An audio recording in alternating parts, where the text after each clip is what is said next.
प्रश्न, राष्ट्रीय विज्ञान दिवस किस घटना से संबंधित है?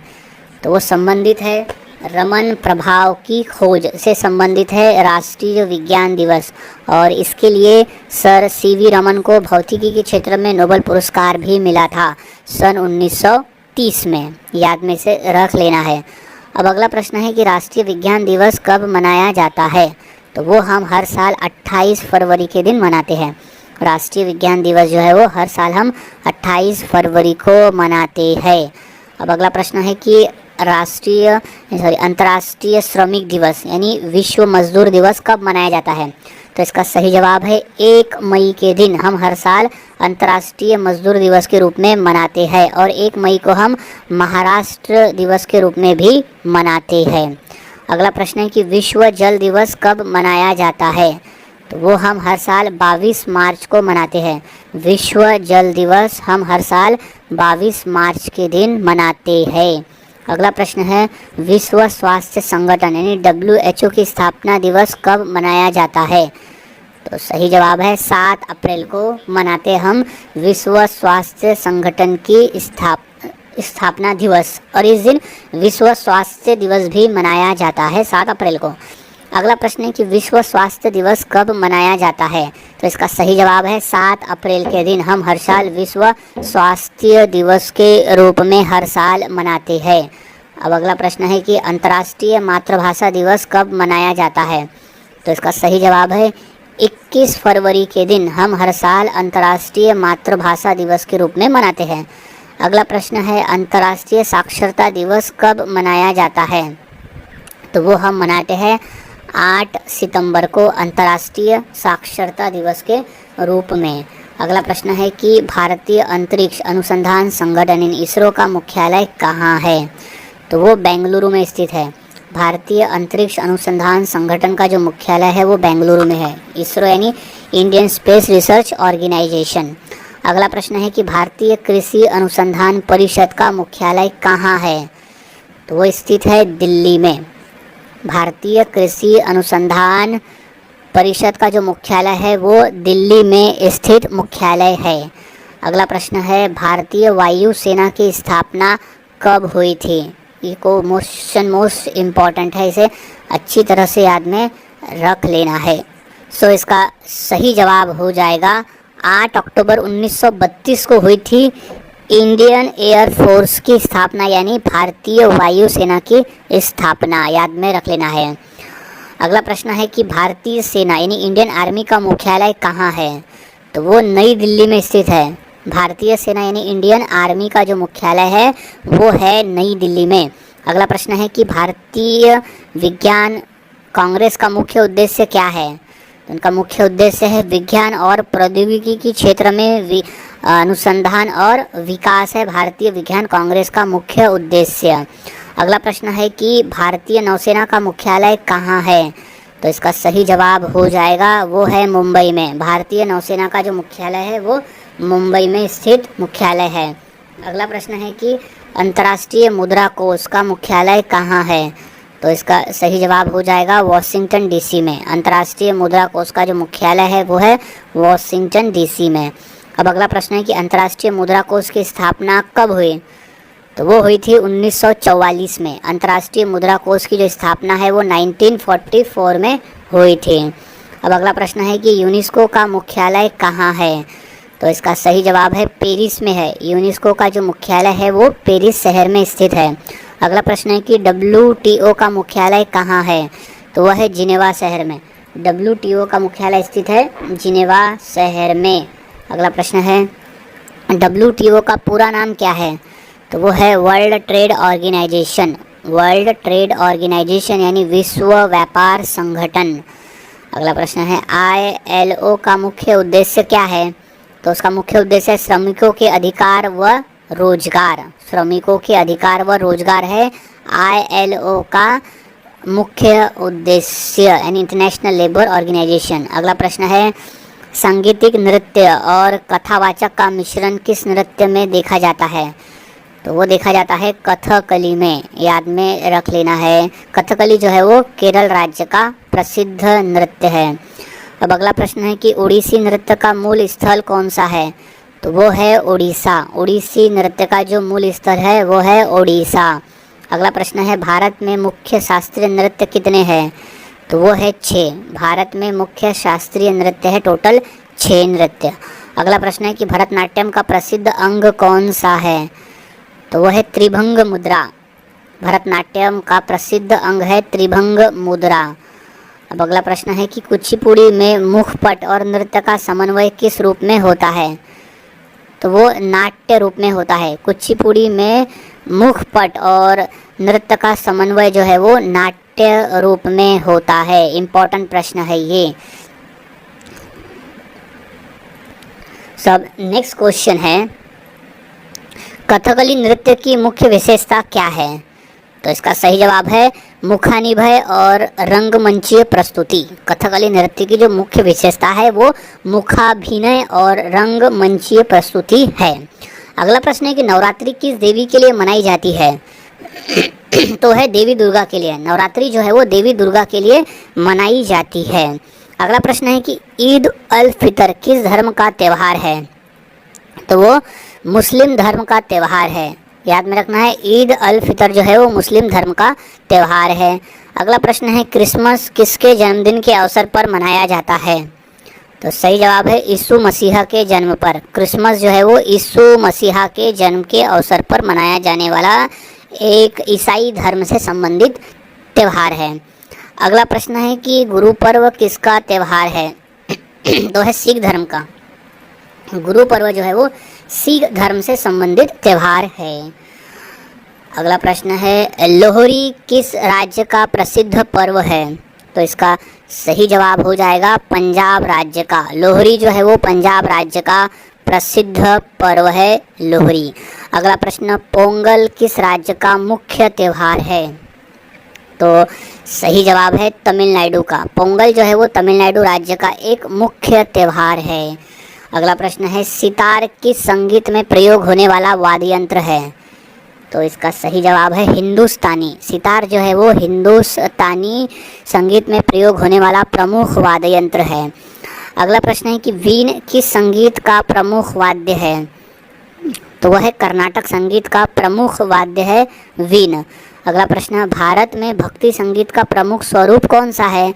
तो वह है भजन और कीर्तन। भारत में भक्ति संगीत का जो प्रमुख स्वरूप है वो है भजन और कीर्तन। अब अगला प्रश्न है कि ठुमरी किस संगीत शैली से संबंधित है? तो वो संबंधित है हिंदुस्तानी शास्त्रीय शैली से। याद में रख लेना है। अगला प्रश्न है भारत में कबीर पंथ के भजन किस प्रकार के संगीत में गाए जाते हैं? तो वो भक्ति संगीत में गाए जाते हैं। भारत में कबीर पंथ के जो भजन है वो भक्ति संगीत में गाए जाते हैं। अगला प्रश्न है कि भारत में गज़ल संगीत का मूल भाषा कौन सी है? तो वो है उर्दू। भारत में गज़ल संगीत की जो मूल भाषा है वो है उर्दू। अगला प्रश्न है जैन धर्म के कितने तीर्थकर माने जाते हैं? तो वो टोटल 24 तीर्थकर माने जाते हैं जैन धर्म में, जिसमें से पहले तीर्थकर थे ऋषभदेव, जिनका नाम आदिनाथ भी था। वो जैन धर्म के पहले तीर्थकर और जैन धर्म के संस्थापक माने जाते हैं। और जो आखिरी जो 24वें तीर्थकर थे वो थे भगवान महावीर, जिन्हें जैन धर्म का वास्तविक संस्थापक भी माना जाता है। अगला प्रश्न है कि भारत में बौद्ध धर्म का प्रमुख केंद्र कौन सा है? तो वो आता है बोध गया। भारत में बौद्ध धर्म का जो प्रमुख केंद्र है वो है बोध गया। अगला प्रश्न है कि सिख धर्म में गुरु ग्रंथ साहिब किसका रूप है? तो वो है पवित्र ग्रंथ का। सिख धर्म में गुरु ग्रंथ साहिब जो है वो पवित्र ग्रंथ का रूप है। अगला प्रश्न है कि हिंदू धर्म के प्रमुख ग्रंथ कौन से हैं? तो वो है वेद, उपनिषद और गीता। वेद, उपनिषद और गीता है हिंदू धर्म के प्रमुख ग्रंथ। अगला प्रश्न है कि इस्लाम धर्म में नमाज कितनी बार पढ़ी जाती है? तो वो है 5 बार। इस्लाम धर्म में नमाज जो है वो 5 बार पढ़ी जाती है। मोस्ट इम्पॉर्टेंट प्रश्न है, याद में रख लेना है। अब नेक्स्ट क्वेश्चन है भारत में मुस्लिम धर्मावलंबियों की संख्या कितनी है? तो वो है लगभग 14.2%। भारत में मुस्लिम धर्मावलंबियों की संख्या है लगभग 14.2%। अगला प्रश्न है कि भारत का पहला राष्ट्रमंडल खेल कब हुआ? तो वो हुआ था 1951 में दिल्ली में। 1951 में हुआ था दिल्ली में भारत का पहला राष्ट्रमंडल खेल। अब अगला प्रश्न है कि भारत की पहली महिला राष्ट्रपति कौन थी? तो वो थी प्रतिभा पाटिल। भारत की पहली महिला राष्ट्रपति थी प्रतिभा सिंह पाटिल। अगला प्रश्न है कि भारत की पहली महिला प्रधानमंत्री कौन थी? तो सही जवाब है इंदिरा गांधी। भारत की पहली महिला प्रधानमंत्री थी इंदिरा गांधी और पहली महिला जिन्हें भारत रत्न दिया गया था। अगला प्रश्न, भारत की पहली संविधान सभा के अध्यक्ष कौन थे? तो वो थे डॉक्टर राजेंद्र प्रसाद। वो तो स्थायी रूप से अध्यक्ष थे संविधान सभा के। अगला प्रश्न है कि भारत का पहला रेल मार्ग कब शुरू हुआ? तो वो हुआ था 1853 में। 1853 में शुरू हुआ था भारत का पहला रेल मार्ग। अगला प्रश्न है कि भारत का पहला अंतर्राष्ट्रीय हवाई अड्डा कौन सा है? तो वो है जुहू एयरपोर्ट, मुंबई में स्थित है। वो है भारत का पहला अंतर्राष्ट्रीय हवाई अड्डा। अगला प्रश्न है, फोटोग्राफी का आविष्कार किसने किया? तो वो किया था नाइस फोर निप्स ने किया था फोटोग्राफी का आविष्कार। अब अगला प्रश्न है कि माचिस का आविष्कार किसने किया? तो सही जवाब है जॉन वॉकर ने किया है माचिस का आविष्कार। अगला प्रश्न, हवाई जहाज का आविष्कार किसने किया? तो है राइट बंधुओं ने किया है। हवाई जहाज का जो आविष्कार है वो राइट बंधुओं ने किया है। अगला प्रश्न है कि रेल इंजन का आविष्कार किसने किया? तो सही जवाब है जॉर्ज स्टीफेंसन ने किया है। रेल इंजन का जो आविष्कार है वो जॉर्ज स्टीफेंसन ने किया। अगला प्रश्न है कि रबर का वर्गीकरण किसने किया? तो वह है चार्ल्स गुडियर। चार्ल्स गुडियर ने किया है रबर का वल्कनीकरण।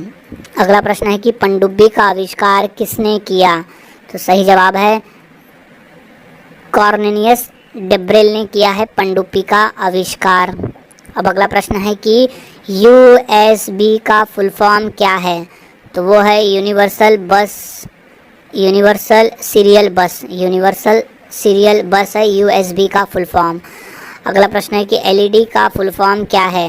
तो वो है light emitting diode. Light emitting diode कहते हैं LED को। अगला प्रश्न है LCD का फुल फॉर्म क्या है? तो उसका फुल फॉर्म है लिक्विड क्रिस्टल डिस्प्ले। LCD का फुल फॉर्म है लिक्विड क्रिस्टल डिस्प्ले। अगला प्रश्न, AI का फुल फॉर्म क्या है? तो वो है आर्टिफिशियल इंटेलिजेंस। AI का फुल फॉर्म है आर्टिफिशियल इंटेलिजेंस। अगला प्रश्न है कि GPS का फुल फॉर्म क्या है? तो वो है ग्लोबल पोजिशनिंग सिस्टम। GPS का फुल फॉर्म है ग्लोबल पोजिशनिंग सिस्टम। अगला प्रश्न है वाईफाई का फुल फॉर्म क्या है? तो वो है वायरलेस फिडेलिटी। वायरलेस फिडेलिटी है वाईफाई का फुल फॉर्म। सो अब नेक्स्ट क्वेश्चन है, वेदों की भाषा क्या थी? तो इसका सही जवाब है संस्कृत भाषा थी। वेदों की भाषा थी संस्कृत। अगला प्रश्न है, बुद्ध का महापरिनिर्वाण कहाँ हुआ था? तो इसका सही जवाब है कुशीनगर में। यानी गौतम बुद्ध की मृत्यु कहाँ हुई थी? तो वो कुशीनगर में हुई थी, जिसे महापरिनिर्वाण कहा जाता है। अगला प्रश्न, उपनिषदों की संख्या कितनी मानी जाती है? तो वो है टोटल 108। उपनिषदों की जो संख्या है वो टोटल 108 मानी जाती है। अगला प्रश्न है, त्रिपिटक किस धर्म का ग्रंथ है? तो वो है बौद्ध धर्म का। त्रिपिटक जो है वो बौद्ध धर्म का ग्रंथ है। अगला प्रश्न, महावीर स्वामी का जन्म कहाँ हुआ था? तो इसका सही जवाब है वैशाली में हुआ था महावीर स्वामी का जन्म। अगला प्रश्न, गौतम बुद्ध को ज्ञान की प्राप्ति कहाँ हुई थी? तो इसका सही जवाब है बोध गया में। गौतम बुद्ध को ज्ञान की प्राप्ति हुई थी बोध गया में। अगला प्रश्न, शेरशाह सूरी का वास्तविक नाम क्या था? तो वो था फरीद। शेरशाह सूरी का वास्तविक नाम था फरीद। अगला प्रश्न, ग्रैंड ट्रंक रोड का निर्माण किसने करवाया? तो वो था शेरशाह सूरी ने करवाया था ग्रैंड ट्रंक रोड का निर्माण। अगला प्रश्न है, राजधानी परिवर्तन का प्रयोग किस सुल्तान ने किया? तो वो है मोहम्मद बिन तुगलक ने किया। राजधानी परिवर्तन का जो प्रयोग है वो मोहम्मद बिन तुगलक ने किया है।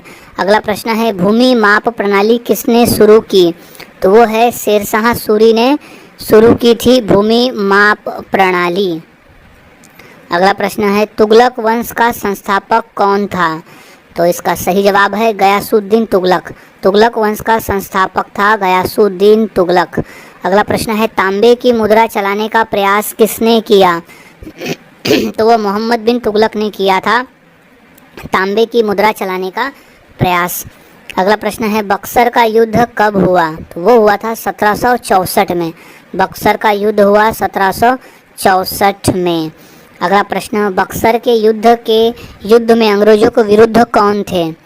तो वो थे मीर कासिम, शाह आलम द्वितीय और सिराजुद्दौला। ये तीनों थे अंग्रेजों के विरोध में।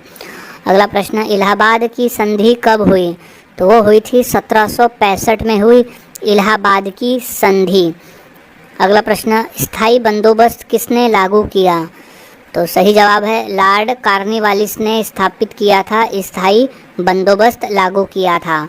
अगला प्रश्न है महालवाड़ी व्यवस्था किसने शुरू की? तो वो थे होल्ट मैकेंजी ने शुरू की थी महालवाड़ी व्यवस्था। अगला प्रश्न है कि रैवतवाड़ी व्यवस्था किससे संबंधित है? तो वो किसानों से संबंधित है रैवतवाड़ी व्यवस्था। अगला प्रश्न लोकतंत्र का जन्म किस देश में हुआ? तो वो यूनान में हुआ था। अगला प्रश्न यूनान के महान दार्शनिक कौन थे?